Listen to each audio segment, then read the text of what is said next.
কক্সবাজারের নাজিরাটেক পয়েন্টে নৌকাডুবির ঘটনায় নিখোঁজ নিউজিল্যান্ডের ১৬ বছর বয়সী কিশোর অ্যালবার্টোর মরদেহ উদ্ধার করা হয়েছে।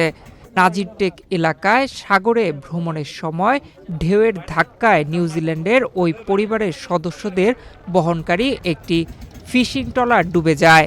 নৌকাডুবির পর স্থানীয় জেলেরা আলবার্টোর বাবা জন এডওয়ার্ড, মা বেলা ও ১৩ বছর বয়সী ভাই রালাফকে জীবিত উদ্ধার করেন। তবে নিখোঁজ ছিলেন আলবার্ট।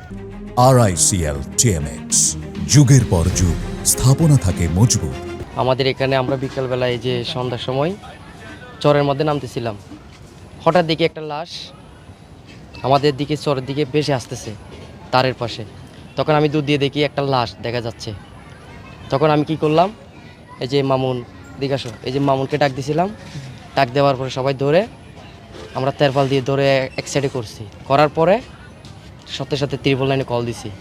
ত্রিপল লাইনে কল দেওয়াতে সবাই সাথে সাথে আইসা এখন এই মুহূর্তে লাশটা নিয়ে গেল। মনে করেন 4:30 মতো হবে, দুপুরবেলায় আর কি ফুটবল খেলতে নামতেছিলাম।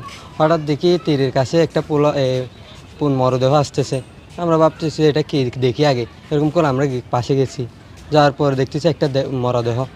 তখন জোয়ার আসতেছিল, তাই আমরা আবার একটা কালো একটা পলিথিন নিয়ে ওইটা দেহর সাথে মুড়াইয়া তারপর আমরা পাড়ে নিয়ে আসছি। আসার পরে তারপর আমাদের ভাইয়া কল দিছে ত্রিপল লাইনে। কল দেওয়ার পরে ওরা আসার পরে কিন্তু মাত্র নিয়ে গেছে আর কি। অ্যাক্সের অবস্থা বলতে পায়ের নিচে ওগুলা পানিতে একবার ভিজে হয়ে গেছে, চ্যাপটা সাদা হয়ে গেছিল। পুলিশ জানিয়েছে নিউজিল্যান্ডের ওই পরিবার নিজেদের তৈরি নৌযান নিয়ে বিশ্ব ভ্রমণের উদ্দেশ্যে ২০২৪ সালে বাংলাদেশে আসে। কক্সবাজারের SM পাড়া উপকূলে প্রায় ১ কোটি টাকা ব্যয়ে তারা আইল্যান্ড গার্ল নামের একটি হাউসবোট তৈরি করেন। নৌযানটিতে শীতাতপ নিয়ন্ত্রিত কক্ষ, ফ্রিজ ও রান্নাঘর সহ বিভিন্ন সুবিধা ছিল। গত ২.৫ বছর ধরে পরিবারটি ওই বোটেই বসবাস করছিল। এর আগে গত ৮ এপ্রিল রাতে মহেশখালীর কুতুবজম উপকূলে তারা ডাকাতির শিকার হয়েছিলেন বলে জানিয়েছে পুলিশ। এদিকে নৌকাডুবির ঘটনায় জীবিত উদ্ধার হওয়া পরিবারের ৩ সদস্যকে বর্তমানে প্রশাসনের তত্ত্বাবধানে রাখা হয়েছে। তাদের বিষয়ে আইনি প্রক্রিয়া শেষে নিউজিল্যান্ড দূতাবাসের কাছে হস্তান্তরের ব্যবস্থা করা হচ্ছে। বুধবার বিকেলে বিষয়টি জানতে পেরে ঢাকায় অবস্থিত নিউজিল্যান্ড দূতাবাসের প্রতিনিধিরা কক্সবাজারে পৌঁছেছেন।